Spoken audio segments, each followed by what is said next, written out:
नेवा ऐक्यबद्धता काठमाडौँ नेपाल। श्रीमान प्रमुखको गाउँपालिका नगरपालिका तथा विशेष संरक्षित वा स्वायत्त क्षेत्रको सङ्ख्या तथा सीमाना निर्धारण आयोग बुद्धनगर काठमाडौँ महोदय। नेपालको संविधान 2073 को धारा 295(3) अनुसार गठित यस आयोगको कार्यविधि क्षेत्राधिकारप्रति सरोकारवाला समुदायको हैसियतले हाम्रो गम्भीर ध्यानाकर्षण भएको छ। सङ्घीय राज्य व्यवस्था अनुसार निर्माण हुने प्रदेशका अन्तर्गतका स्थानीय तहको सीमा सङ्ख्या तथा स्वायत्त क्षेत्रहरूको पहिचान गर्ने मुख्य कार्यभार पाएको यस आयोगको सिफारिसबाट भोलिको राजनीतिको दिशा निर्धारण हुने तथा स्थानीय स्वभाषी समुदायहरूको नीति निर्माण तहमा प्रतिनिधित्व समेत दीर्घकालीन असर पर्ने भएकोले हामी स्थानीय रैठाने वा भूमि सन्तानहरू आफ्नो सरोकार सहित यस ज्ञापन पत्र मार्फत निम्न ध्यानाकर्षण सहित आयोग समक्ष उपस्थित हुन आवश्यक ठानेका छौँ। नम्बर 1, समावेशी तथा समानुपातिक प्रतिनिधित्व सुनिश्चितता नेपालको संवैधानिक परिकल्पना हो। तसर्थ स्थानीय तहको पुनर्संरचना गरिँदा मूलत स्थानीय तहभित्रका सबै समुदाय, भाषाभाषी, धर्म संस्कृतिका मानिसहरूको प्रतिनिधित्व सुनिश्चित हुने गरी सीमाङ्कन गरियोस्।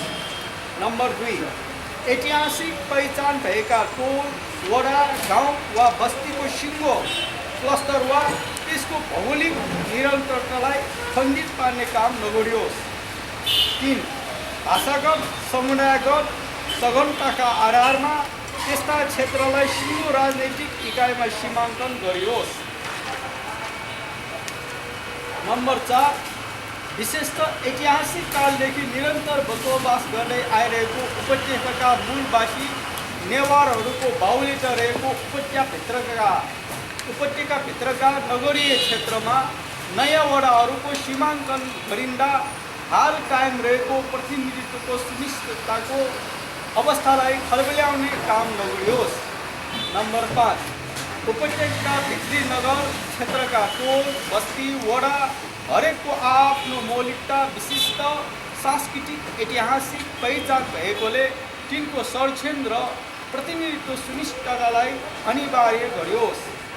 नम्बर 6, ऐतिहासिक ठाट थल्लो र आदिवासीहरूको समुदायगत पहिचानको सुनिश्चितताका लागि त्यस्ता क्षेत्रहरूको पुनर्संरचनामा जनसङ्ख्याको निश्चित आकारलाई मूल आधार नबनायोस्।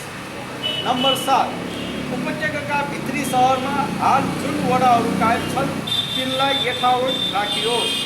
नम्बर 8, आदिवासी नेवारहरूको ऐतिहासिक ठाठलो, साखु, चितलाङ, बर्जबारै, टिस्टुङ, तुन्छाल वा तौथली, नाला, दोलखा आदि जस्ता नेवार बाहुल्यता भएका प्राचीन स्थानहरूको छुट्टै स्वायत्त क्षेत्रको रूपमा संरचना बनाइयोस्।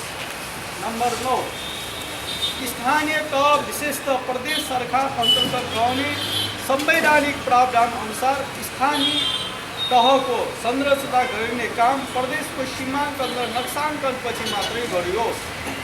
श्रीमान प्रमुखज्यू, नेवार समुदायका पूर्व जनप्रतिनिधि, प्रमुख राजनीतिक दलका प्रतिनिधि, सामाजिक कार्यकर्ता, भाषासेवी तथा अन्य सरोकारवालाहरू बीच निरन्तर छलफलपछिको साझा निष्कर्ष रूपमा यहाँको यो ज्ञापन पत्र हस्तान्तरण गरिन्छ।